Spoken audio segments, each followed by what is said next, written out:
নমস্কার বন্ধুরা, কেমন আছো সবাই? দেখো, আজকে তোমাকে একটা মেঘালয়ের সুন্দর জায়গা দেখাতে যাচ্ছি। পাহাড়ের উপরে আছে, খুব সুন্দর জায়গা। আমরাও দেখে এলাম সাইড থেকে। এই যে আমরা দুজন হেঁটে হেঁটে যাচ্ছি। রাস্তাটা দেখো, শুধু শুধু মোবাইল ক্যামেরা বলে ভালো উঠছে না। যদি ভালো ক্যামেরা থাকতো সুন্দর ছবি আসতো। তোমরা দেখো, তোমরা উপভোগ করো। এই দেখো, আমরা ফুড ট্র্যাক দিয়ে হেঁটে হেঁটে যাচ্ছি।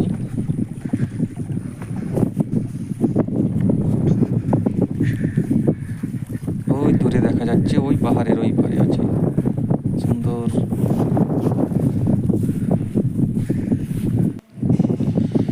এই যে আমি সামনে ক্যামেরা করছি। কি হলো? এই যে চলে এসছি, আর বেশি দূরে নয়, দেখতে পাওয়া যাবে এখান থেকেই। আজকে ওয়েদারটা ফ্রেশ আছে বলে দেখা যাচ্ছে, নাহলে এখানে মিনিটে মিনিটে ওয়েদার চেঞ্জ হয়।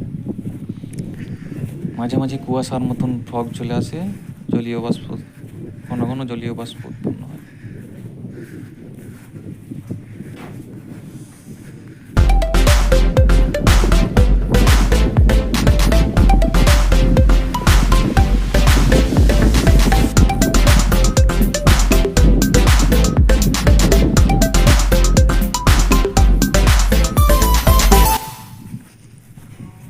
দেখো, আমরা হেঁটেই যাচ্ছি। মোটামুটি আমাদের সাইড থেকে 300-400 মিটার দূর হবে পাহাড়ের উপরে।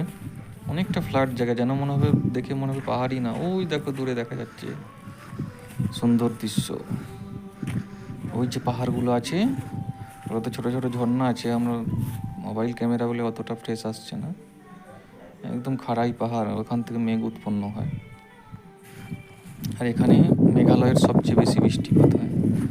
মৌসুম গ্রাম আগে ছিল চেরাপুঞ্জি, এখন ওটা শিফট হয়ে মৌসুম গ্রাম হয়েছে। ওই পাহাড়ের ওই দিকটা মৌসুম গ্রাম বলে, আর এই দিকটা মকরওয়াট। আমরা যেদিকে আছি মকরওয়াট। দেখো, তোমরা উপভোগ করতে থাকো। এই দেখো সেই জায়গা, একদম কি সুন্দর জায়গা। শুনশান, সুন্দর ভিউ।